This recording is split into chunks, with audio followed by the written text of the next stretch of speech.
नमस्कार, जय हिंद, सत श्री अकाल। मेरा नाम है लोकेश सिंह और एक बार फिर से आप सभी का स्वागत है हमारे YouTube चैनल पर। आप लोगों के असीम प्यार के बाद फाइनली हम लोग एसए की लेकर आए हैं तीसरी सीरीज। इस सीरीज में हम लोग जिस टॉपिक के ऊपर डिस्कशन करेंगे एसए का, वो बहुत ज्यादा इंपॉर्टेंट है। अगर आप लोग इस टॉपिक के ऊपर थोड़ा सा फोकस करें तो आपको ये चीज रियलाइज होगी कि कितना ज्यादा करंट के टॉपिक से ये संबंध रखता है। ठीक है, आपसे यहां पर इस एसे में जो कंटेंट पूछा गया, जो नॉलेज आपसे मांगी जा रही है, वो है socialist internationalism and UN multilateralism. समाजवादी अंतरराष्ट्रवाद और संयुक्त राष्ट्र का बहुपक्षवाद। अब आपको इस टॉपिक में एक बहुत ज्यादा डिटेल एनालिसिस करने की जरूरत पड़ेगी, क्योंकि आपको समझना पड़ेगा कि आज की सोसाइटी में, आज के परिवेश में हमारे सामने जो कंडीशंस हैं, सोशलिज्म की, कम्युनिज्म की, मार्क्सवाद की, इन सब की जो कंडीशंस है, आखिर वो किस तरीके से इंपैक्ट डालती है हमारी इकोनॉमी पर, हमारी कंट्री पर और इस पूरे के पूरे ग्लोबल वर्ल्ड के ऊपर।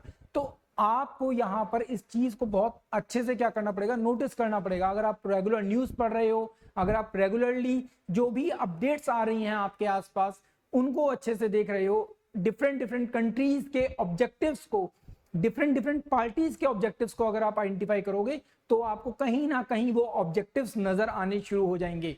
मैं ऐसा इसलिए कह रहा हूं कि आज के टाइम पर अगर आप लोग नोटिस करोगे तो आपको ये सब कुछ देखने को इसलिए आसानी से मिल जाएगा क्योंकि अभी कुछ टाइम पहले ही हम लोगों ने कोविड को देखा है।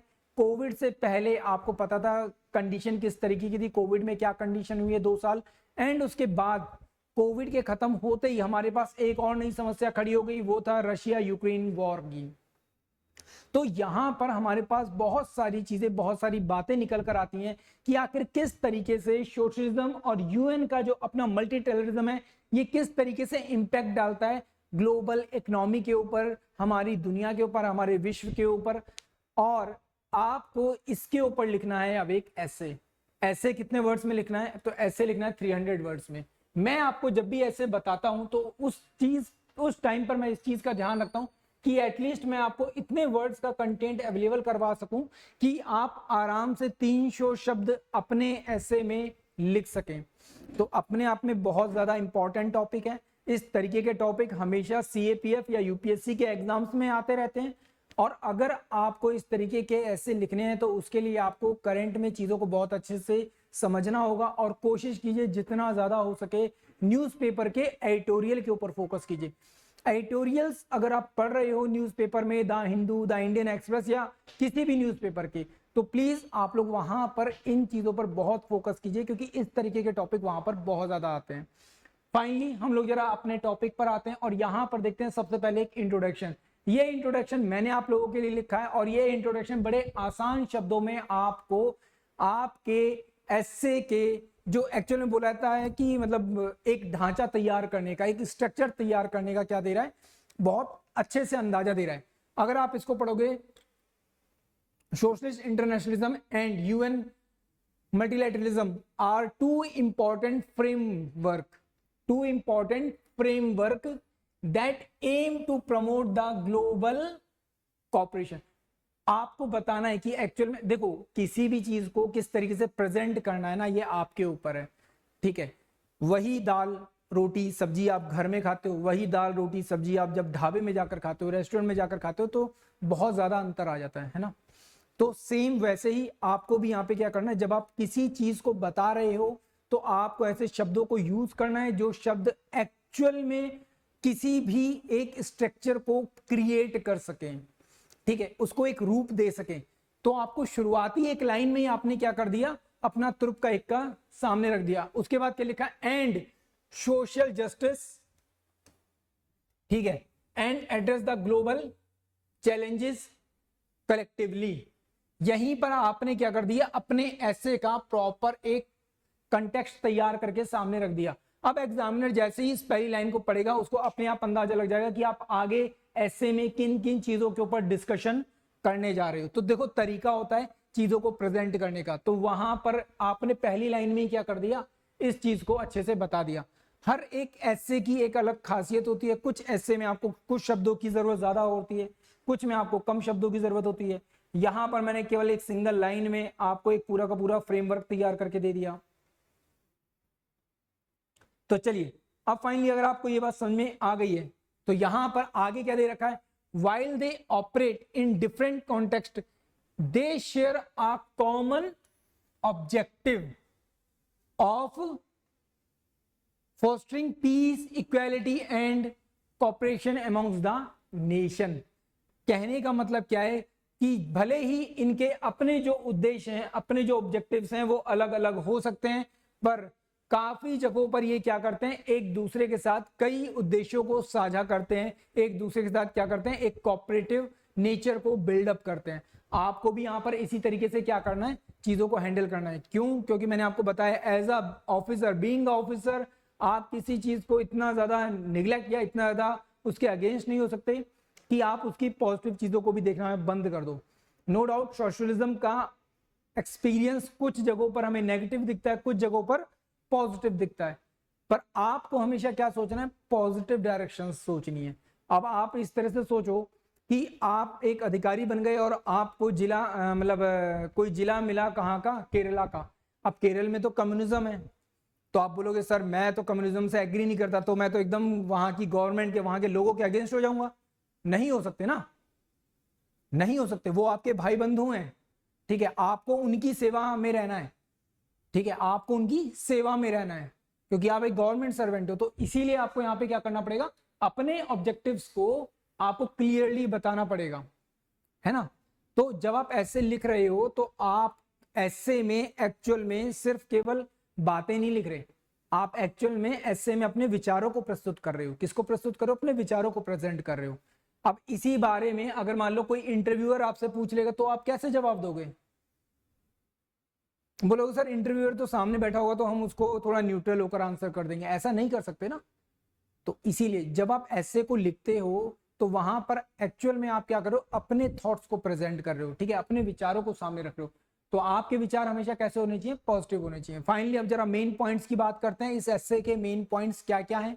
पर उससे पहले आप लोगों से रिक्वेस्ट है, प्लीज वीडियो को लाइक शेयर कमेंट जरूर करो, और जिसको भी डाउट आ रहा है प्लीज कमेंट में आप लोग कमेंट डालते रहना। वीडियो खत्म होने के बाद अगर आप देख रहे हो तो कमेंट में डाल दो, या फिर अगर उससे पहले देखते हो तो भी आप लोग प्लीज कमेंट जरूर डालते रहो, ताकि वहां से जो भी रिस्पॉन्स होगा वो हम लोग आपको देते रहेंगे। आपको कोई डाउट है तो वो सॉल्व करते रहेंगे।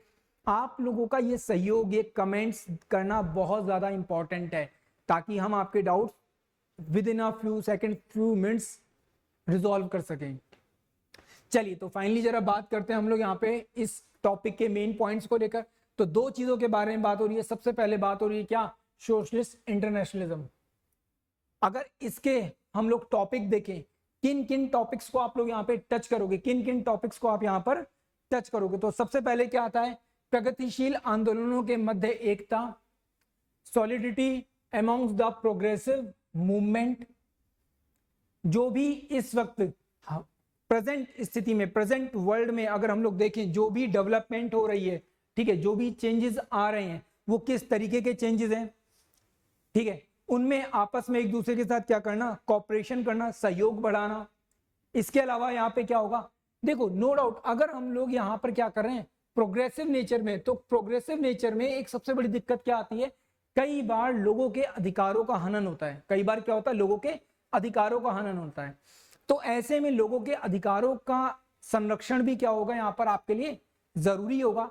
तो इस चीज का भी यहाँ पर ध्यान रखना, इस चीज को भी यहाँ पर क्या करना पड़ेगा, हमें बताना पड़ेगा कि हम लोगों को क्या करना है, यहाँ पे लोगों के अधिकारों का संरक्षण करना है। जो मध्यम वर्गीय लोग हैं उनकी जो रोज की लड़ाई है, ठीक है, उनकी जो रोज की लड़ाई है उससे क्या करना है, उनको बचाना है। अब कहोगे सर रोज की लड़ाई मध्यम वर्गीय लोगों के लिए कैसे, तो देखो मध्यम वर्गीय लोग सबसे ज्यादा स्ट्रगल करता है, ये हमको पता है, ठीक है। और जब हम लोग बात करते हैं किसके बारे में, प्रोग्रेसिव नेचर की बात करते हैं, तो सबसे ज्यादा तेजी से प्रोग्रेसिव नेचर को एक्सेप्ट करने वाला जो पर्सन होता है वो भी मिडिल क्लास पर्सन होता है ना। और सोशलिज्म कहीं ना कहीं इस मिडिल क्लास और लोअर क्लास के लोगों को क्या करता है, संरक्षण देने का काम करता है एक तरह से, ठीक। तो इसीलिए हमको यहाँ पर क्या बताना है, इस चीज को अच्छे से एड्रेस करना है, ठीक है। फिर दूसरा पॉइंट यहाँ पे क्या दिया गया है, दूसरा पॉइंट दिया गया है क्या, समान रूप से संसाधनों का वितरण, इक्वल रिसोर्स डिस्ट्रीब्यूशन। अब जब इक्वल रिसोर्स डिस्ट्रीब्यूशन की हम लोग बात करते हैं तो यहां पर ये चीज बहुत इंपॉर्टेंट है। जब हम लोग कैपिटलिज्म की बात करते हैं, पूंजीवाद की बात करते हैं, तो कैपिटलिज्म में क्या होता है? कैपिटलिज्म में क्या होता है? कैपिटलिज्म कंप्लीटली फोकस करता है किसी एक सिंगल पर्सन, एक इंडस्ट्रियलिस्ट को, उन्हीं के हाथ में सारे रिसोर्सेज हैं, सारा पैसा है, सब कुछ है, और वो लोग क्या करते हैं? अपने तरीके से चीजों को यूज करते हैं। फिर वही वाली बात आ जाएगी जैसे अमेरिका में होता था 18वीं सदी में, लोगों को गुलाम बना के, स्लेव बना के रखा जाता था, एचआर जैसा कुछ होता नहीं था। ठीक है, तो वही वाली कंडीशन आ जाएगी यहाँ पर कैपिटलिज्म में। तो यहाँ पर जब सोशलिज्म आया, मार्क्सवाद जब आया था, जब कार्ल मार्क्स आए थे, तो उन्होंने ये सिद्धांत दिया था सबसे पहले। ठीक है, 1886 में उन्होंने अपनी बुक लिखी द दास कैपिटल, और उससे ये निकल कर आई बाहर। अब उसमें क्या कहा गया कि जो भी वस्तुएं हैं, जो भी सामान है, जो भी रिसोर्सेज हैं सोसाइटी में अवेलेबल हैं, वो क्या है? उसके ऊपर समाज का अधिकार है, लोगों का अधिकार है। तो यहाँ पर अगर मान लो केवल और केवल रिसोर्सेज को, संसाधनों को समाज के हाथ में दे दिया, तो भी यहाँ पे डेवलपमेंट तो नहीं हो सकता। तो हमें क्या करना पड़ेगा? हमें एक इक्वल कंट्रीब्यूशन डेवलप करना पड़ेगा। हमें क्या करना पड़ेगा? एक इक्वल कंट्रीब्यूशन डेवलप करना पड़ेगा हर एक जगह पर। इस चीज का ध्यान रखिएगा। तो सोशलिज्म के थ्रू हम लोग इसको क्या कर सकते हैं? टारगेट कर सकते हैं कि भैया हर किसी को उसकी मतलब का, उसके जरूरत का सामान मिल सके, उसकी जरूरत के हिसाब से संसाधन क्या हो सके? मिल सके, रिसोर्सेज मिल सके। फिर यहाँ पे थर्ड पॉइंट क्या आता है हमारा? Dismantling the oppressive system. ठीक है, अत्याचारी प्रणाली का उन्मूलन। फिर वही बात कैपिटलिज्म से जोड़कर अगर इसको देखें तो कैपिटलिज्म क्या करता है? यहां पर बहुत ज्यादा एग्रेसिवली ग्रोथ करने की, डेवलपमेंट की कोशिश करता है। और ऐसे में अगर मान लो आप जल्दी जल्दी सारे काम करोगे तो क्या होगा? आपको ये रहेगा जितना हो सके उतना ज्यादा बेनिफिट मिले।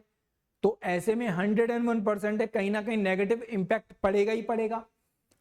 अगर आप किसी व्यक्ति से बोलोगे कि ये गड्ढा आपको एक दिन में खोदना है जिसकी गहराई 10 मीटर है, तो क्या एक दिन में वो खोद सकता? नहीं खोद सकता। पर आप जबरदस्ती उसे 24 घंटे काम करवा रहे हो, तो वो क्या हो गया? एक तरह का अत्याचार हो गया। चाहे भले ही आपने उसे 1 लाख रुपए दिए, पर हुआ तो वो अत्याचार ही ना, क्योंकि आपने उसे क्या करा है?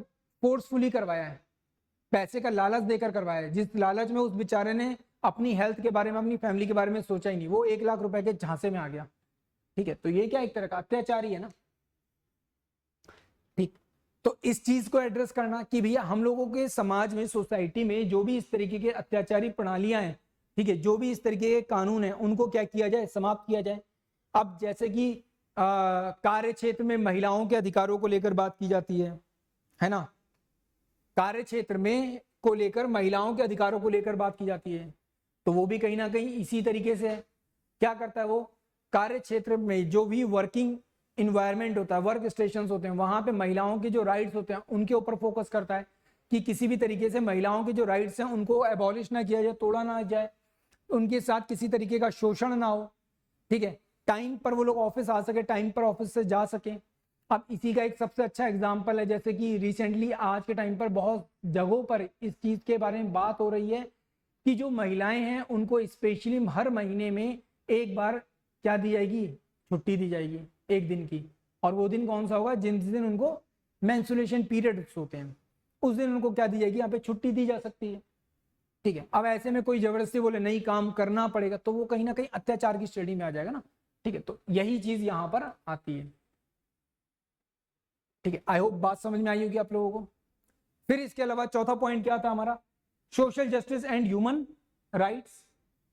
तो अब सोशलिज्म यहाँ पे किसको एड्रेस करता है?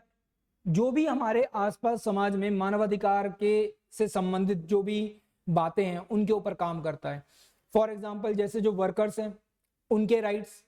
ठीक है, फिर फीमेल वाला मैंने पॉइंट खैर आपको बता ही दिया, वो भी यहाँ पर आएगा।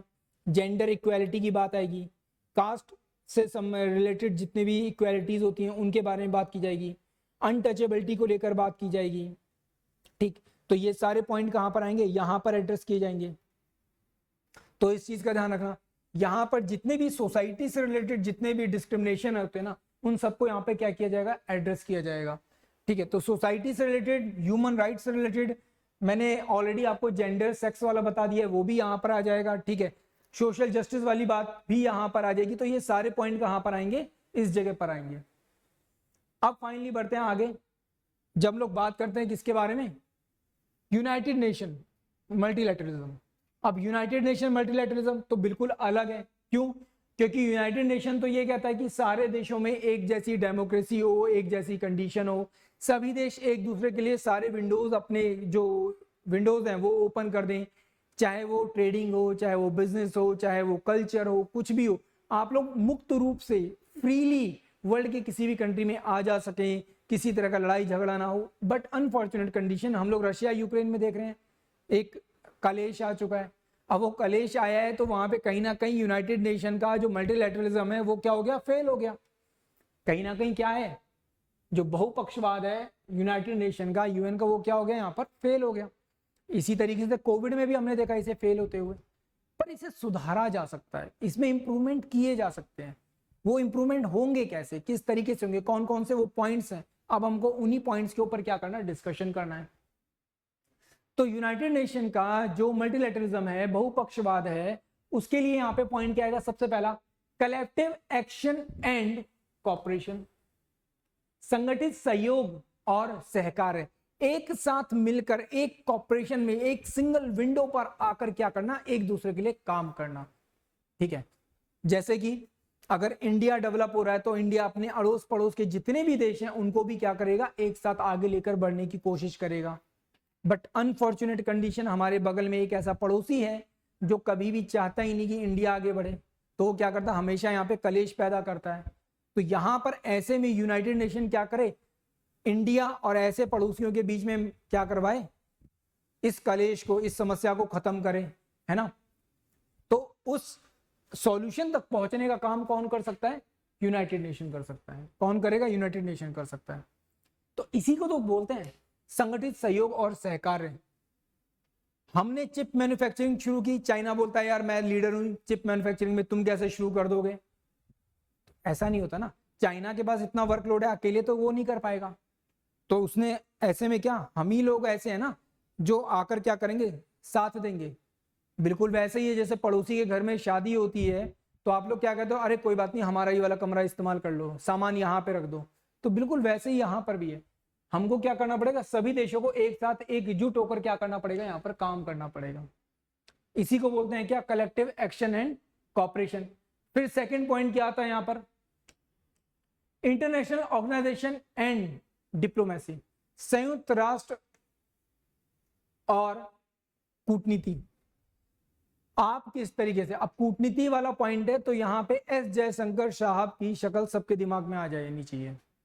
डिप्लोमेसी को किस तरीके से इस्तेमाल किया जाता है, ठीक है, मतलब उनका बड़ा सिंपल सा एक ऑब्जेक्टिव है। नॉर्मली हम लोग जब डिफेंस की बात करते हैं तो हम लोग एकदम एग्रेसिवली खड़े हो जाते हैं कि नहीं चाहे कुछ भी हो जाए मैं पाकिस्तान चाइना के बिल्कुल एकदम अगेंस्ट खड़ा रहूंगा, ठीक है। पर डिप्लोमेसी क्या कहती है कि चाहे भले ही दिल कितने भी दूर हो पर हाथ मिलते रहने चाहिए, ठीक है। ये मेरा डायलॉग नहीं है, ये एस जयशंकर साहब का डायलॉग है कि हमारे दिल कितने भी दूर हो मगर हमारे हाथ जो है वो क्या होते रहने चाहिए, मिलते रहने चाहिए। इसका मतलब ये है कि भले ही हो सकता है हमारे विचार ना मिले, भले ही हो सकता है हम लोग एक दूसरे से किसी बात पर सहमत ना हो, एग्री ना करें on a single point, but still जब डिप्लोमेटिक रिलेशन की बात है तो हम लोगों को एक साथ एक सिंगल विंडो पर, एक जगह, एक स्टेज पर आकर इकट्ठा हो जाना चाहिए। किसके लिए, अपने लोगों के भलाई के लिए, अपने लोगों की, अपने देश की भलाई के लिए, इस ये जो ग्लोबल वर्ल्ड है इसकी भलाई के लिए, इसके डेवलपमेंट के लिए, इसके ग्रोथ के लिए, पीस को मेंटेन करने के लिए। पीस मेंटेन करने के लिए ये जो डिप्लोमेटिक चैनल है, it's a one of the most strongest channel. किसी भी युद्ध को, किसी भी समस्या को, किसी भी देश के साथ किसी भी तरीके के डिस्प्यूट को सॉल्व करने का सबसे पहला स्टेप, सबसे पहला रास्ता एक्चुअल में यहीं से जाता है, एक्चुअल में यहीं से जाता है। तो अपने आप में बहुत इंपॉर्टेंट पॉइंट है इंटरनेशनल ऑर्गेनाइजेशन एंड डिप्लोमेसी। फिर थर्ड पॉइंट आता है यहां पर कौन सा, पीस एंड सिक्योरिटी मेंटेन करना। अब कुछ कुछ पॉइंट्स ऐसे हैं जो कहीं पर भी सोशलिज्म वाले पॉइंट से मिलते जुलते नहीं है, पर इनको आपस में मिलाकर देखा जाए तो ये क्या कर सकते हैं, एक दूसरे को सपोर्ट कर सकते हैं, एक दूसरे को सपोर्ट कर सकते हैं। अब जब हम लोग यहाँ पे बात करते हैं पीस एंड सिक्योरिटी, तो ये कहीं पर भी सोशलिज्म में हमको देखने को नहीं मिलेगा। वहां पर इक्वालिटी की बात होगी, बाकी सारी बातें होंगी, पर ये बात नहीं होती। तो विश्व में शांति बनाए रखना, पीस मेंटेन करना वर्ल्ड में, पीस के साथ साथ क्या, हर एक कंट्री की जो सोवर्जिनिटी होती है उसको मेंटेन करना, ठीक है, उसकी सिक्योरिटीज को मेंटेन करना। यूनाइटेड नेशन की अपनी एक आर्मी है, ठीक है, जिसे सिक्योरिटी फोर्सेस जो हैं यूनाइटेड नेशन की, जिसे आप सिक्योरिटी फोर्सेस के रूप में जानते हो, जिसमें सबसे बड़ा कंट्रीब्यूशन बांग्लादेश की सेना का है, दूसरे नंबर पर इंडिया और फिर पाकिस्तान आता है। और होता कुछ नहीं है, नीले रंग की बैरेट होती है जिसे आप देखते हो, नीले रंग की बेल्ट होती है, और जो कपड़े पहने होते हैं, कॉम्बैट जो ड्रेस पहनते हैं, उसमें हल्का नीला रंग दिखता है। तो वो है यूएन की पीस फोर्सेस, जो कई देशों में जाती हैं सर्विसेज देने के लिए। अब सबसे अजीब बात क्या है, ऐसी फोर्सेस जो कि यहां पर पीस एंड सिक्योरिटी को मेंटेन कर रही हैं, उसमें डेवलपिंग कंट्रीज का कंट्रीब्यूशन बहुत ना के बराबर है, बहुत कम, ना के बराबर एकदम। वो सिर्फ केवल पैसा देने का काम करती हैं, अपने लोगों को कभी नहीं भेजती। वहां पर ज्यादातर जो लोग हैं, ठीक है, सिक्योरिटी फोर्सेस में, वो ज्यादातर डेवलपिंग या अनडेवलप कंट्री के लोग हैं। तो हमको इस चीज को भी यहाँ पे क्या किया जा सकता है, बताया जा सकता है कि इस हार्मनी के लिए, इस पीस और सिक्योरिटी को बढ़ाने के लिए हर एक देश को क्या करना चाहिए, अपनी तरफ से अपना मैक्सिमम कंट्रीब्यूशन करना चाहिए। कंट्रीब्यूशन सिर्फ पैसे से नहीं हो सकता, ये बात भी सच है। वो जमाना कुछ और था जब बड़े बड़े जो सेठ होते थे वो उधार पर या किसी तरीके से लोन पर पैसे दिया करते थे देशों को, लोगों को, सेनाओं को, और सेनाएं दूसरी जगह जाकर अटैक किया करती थी। आज ऐसा नहीं है। जब हम लोग ग्लोबल वर्ल्ड की बात करते हैं तो हमें यहाँ पर क्या, एक साथ सहयोग देना जरूरी है। तो यहाँ पर पीस मेंटेन करना, अब इसको आप लोग यहाँ पर इस तरीके से भी कनेक्ट कर सकते हो, जो हम लोग बात रख रहे थे रशिया और यूक्रेन वाली। तो रशिया और यूक्रेन वाला जो इंसिडेंट हुआ है, या उसमें जो फेलियर सामने आया, तो कहीं ना कहीं वो फेलियर यूएन का था। उसको यहाँ पे एड्रेस कर सकते हैं कि उसको मेंटेन किया जाए, इस तरह की जो भी कंडीशन, जो भी समस्याएं आई थी, उनको क्या करे, यूएन एड्रेस करे। फाइनली यहाँ पे आता है हमारा लास्ट पॉइंट, कौन सा है यहाँ पर, सबसे important, sustainable development and global challenges. विश्व में अभी हाल ही के समय में जो नई नई चुनौतियां हमारे सामने आ रही हैं, उनके ऊपर ध्यान देना और सतत विकास करना। सस्टेनेबल डेवलपमेंट क्या है, देखो, जब भी हम लोग बात करते हैं सस्टेनेबल डेवलपमेंट, तो इसका मतलब, सतत विकास का मतलब क्या है, अपने फ्यूचर को ध्यान में रखते हुए, किसको ध्यान में रखते हुए, अपने फ्यूचर को ध्यान में रखते हुए डेवलपमेंट करना। ऐसा तो है नहीं कि आपको आज डेवलपमेंट चाहिए तो आज के डेवलपमेंट के लिए आपने बहुत सारा पॉल्यूशन करना शुरू कर दिया, आने वाली जनरेशन बेचारी पॉल्यूशन की वजह से मर जाए, ऐसा तो नहीं कर सकते ना। तो हमको फ्यूचर को ध्यान में रखते हुए इस तरीके से डेवलपमेंट करना है कि आने वाला फ्यूचर भी हमारा क्या रहे, स्ट्रांगली इस दुनिया में आराम से रह सके, सांस ले सके, सारे काम कर सके। तो मैंने पॉल्यूशन वाला एग्जांपल इसलिए क्योंकि पॉल्यूशन वाला एग्जांपल कॉमन है, सबको पता है। हम लोगों ने डेवलपमेंट के नाम पर इतना पॉल्यूशन बढ़ाया है कि उसका असर हमको आज के टाइम पर एज अ ग्लोबल वार्मिंग देखने को मिल रहा है, एज अ क्लाइमेट डिजास्टर के रूप में देखने को मिल रहा है। तो जब हम लोग बात करें सस्टेनेबल डेवलपमेंट की, तो वहां पे आप इस चीज को भी टारगेट कर सकते हो, बता सकते हो। ऐसे में इनिशियली शुरुआती समय में जो डेवलपिंग कंट्री थे, उन्होंने जो पॉल्यूशन इंक्रीज किया, उन्होंने जो समस्याएं पैदा की इन्वायरमेंट को लेकर, आज के टाइम पर वो उनसे अपना पल्ला झाड़ देते हैं और बोलते हैं हम आपको पैसा देंगे, जो आज के टाइम पर कंट्रीज पॉल्यूशन बढ़ा रही है उनके ऊपर आप क्वेश्चन करो। हम मानते हैं कि इंडिया और चाइना आज के टाइम पर सबसे ज्यादा कार्बन प्रोडक्शन कर रहे हैं, सबसे ज्यादा कार्बन प्रोडक्शन कर रहे हैं आज के टाइम पर हम लोग।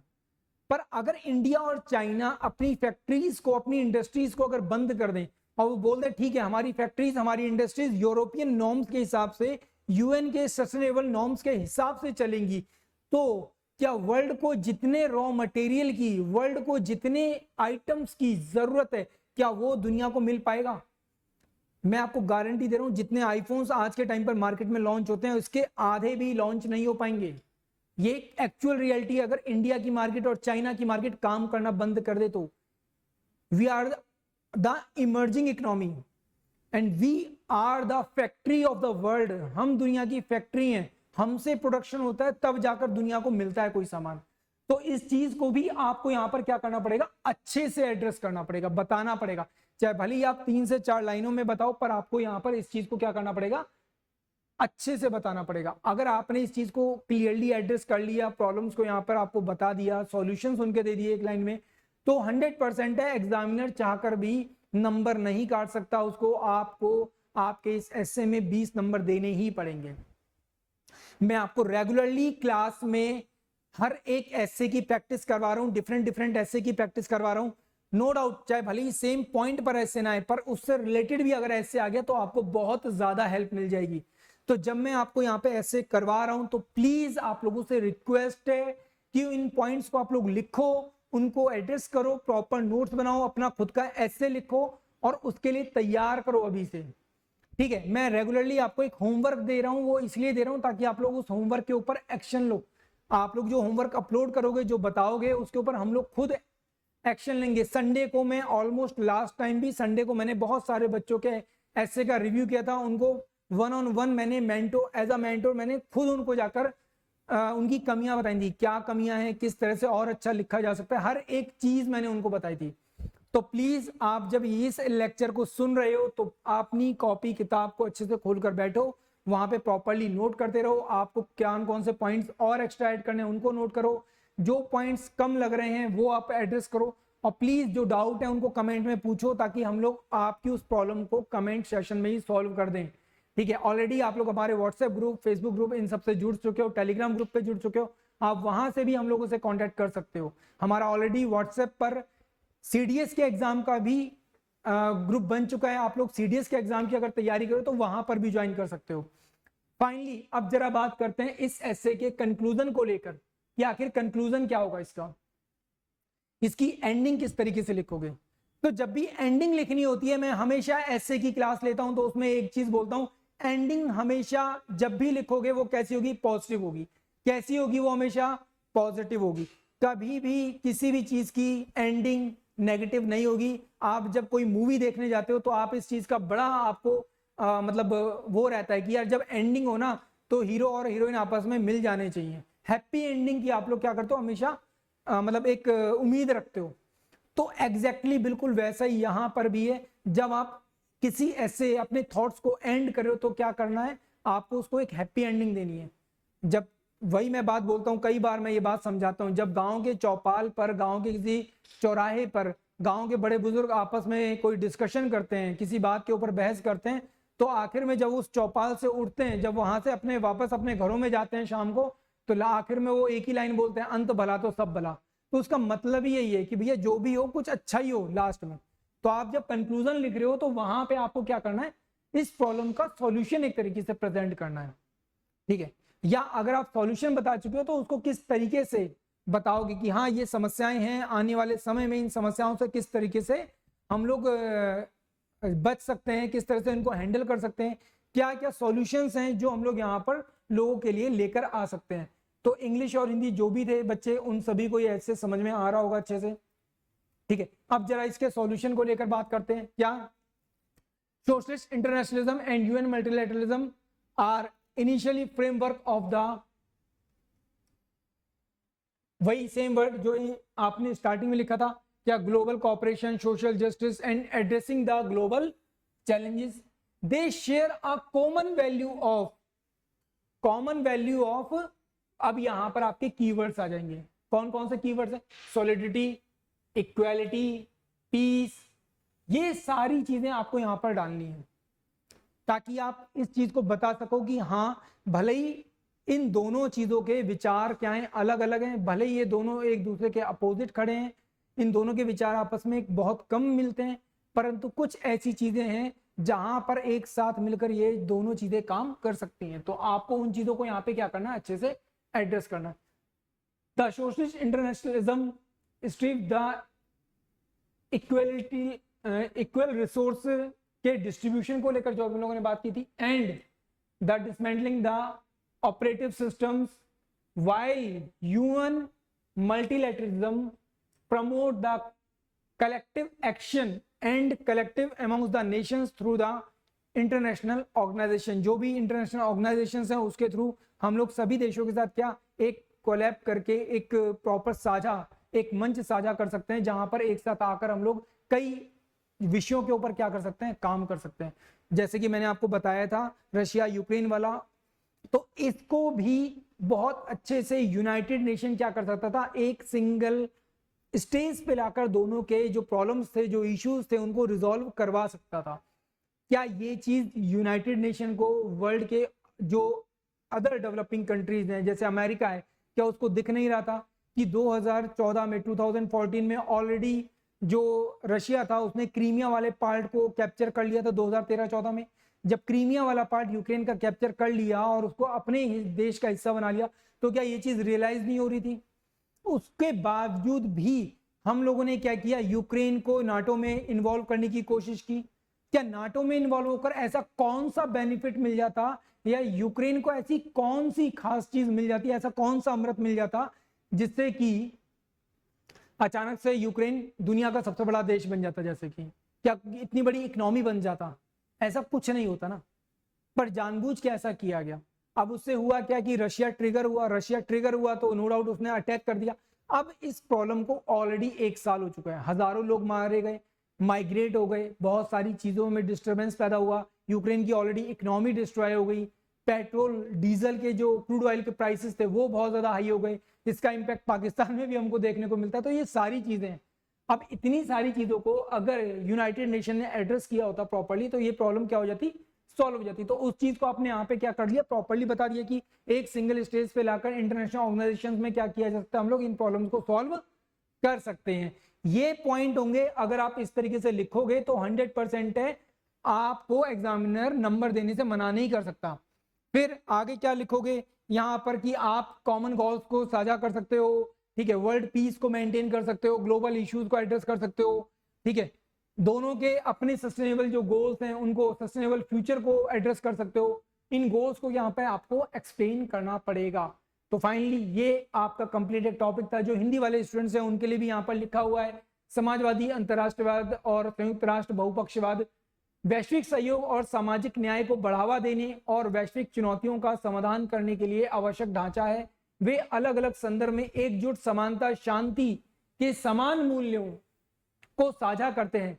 समाजवादी अंतरराष्ट्रवाद समान संसाधन वितरण और दमनकारी व्यवस्थाओं से निराकार कर सकता है, उनसे बचा सकता है, के लिए प्रयास कर सकता है, जबकि संयुक्त राष्ट्र बहुपक्षीय अंतरराष्ट्रीय संगठनों के माध्यम से राष्ट्रों के बीच में सहयोग की कार्रवाई को बढ़ा सकता है। जो पॉइंट मैंने अभी बताया था, यूक्रेन रशिया वाला, सहयोग को बढ़ावा देता है। दोनों ढांचे राष्ट्र के अन्यायोचित और सामान्य लक्ष्यों को प्राप्त करने के लिए सहयोग की आवश्यकता को पहचानते हैं और वैश्विक मुद्दों को समान करने के लिए एक परस्पर जुड़ी दुनिया में समाजवादी, ये दोनों आपस में खैर मिल सकते हैं, न्याय, शांति और भविष्य के निर्माण के लिए महत्वपूर्ण सहयोग अपना दे सकते हैं।